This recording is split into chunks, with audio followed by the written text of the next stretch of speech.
Hello everyone, this is Three Sonorans Reviews. This is going to be a new podcast focusing on books that I've read. I am a librarian in Southern Arizona, lived in Tucson all my life. I'm a Native American, Chicano American, and my former past life, I was a college math teacher, and I did my doctorate work at the University of Arizona in applied math. I've worked in genetics, history, anthropology, computer science. I'm very interested in where humans come from and what makes us human. I've also wanted to write my own book, and being a librarian has offered me that opportunity to read a lot and to also have some time to learn from the best, being surrounded by books. One of the first books I've read when I started at the library was this one right here, Calling for a Blanket Dance by Oscar Hokeah. And I've read a lot of books this last year.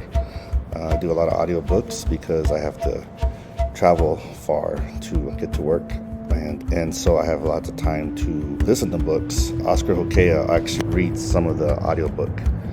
And so that's kind of good to hear his voice. And I gotta tell you, of all the books I've read, I've always been a nonfiction reader because I was a scientist, grad student. And so I've tried to immerse myself in fiction.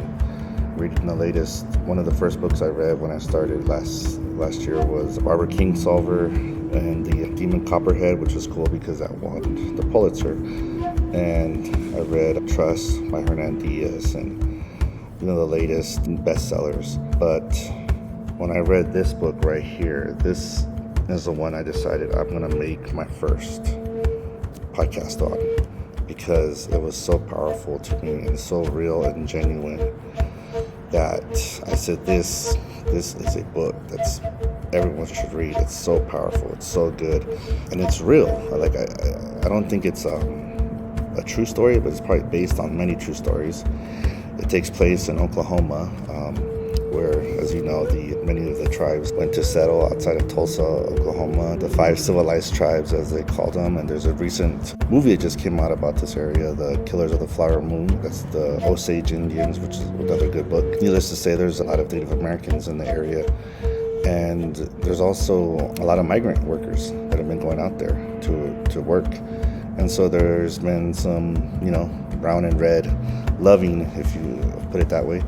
And so this story is about a family, like 3 generations of a family, and each chapter focuses on one individual and their interaction with everyone else. I had to print this out myself. Basically each person here is like a chapter. Not everyone has a chapter, but it kind of helps you. And you start out with Lena Stopp up here. And we have 1976 is Lena Stopp. And it goes all the way to 2013.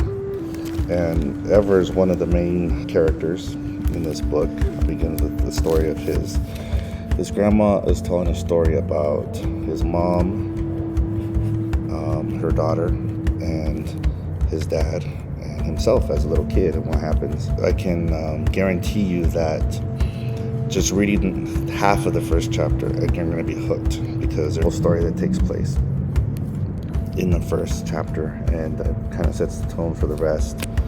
And what I like about it is that it talks a lot about current issues, what's going on in Indian Nation, the intergenerational trauma, the addiction is a huge issue. The author works, I believe, with youth in Oklahoma. It's a very powerful book, and I highly recommended it. And I wanted to start off my podcast with this book because everyone should read it. It should be required reading for anyone that wants to know about modern day Native Americans and what life is like. It just captures life. It's no big mystery to solve or grand heroes or anything like that. It's everyone's a hero in being themselves.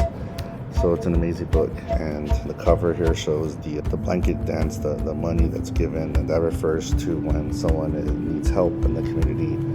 At a powwow or something, they would lay out a blanket and they would have a blanket dance, and so people would go around and give them money. So like I said, they need money to fix their car for rent or whatever. And there's healing in the community, so it kind of reminded me a little bit about Leslie Marmon Soko with ceremony.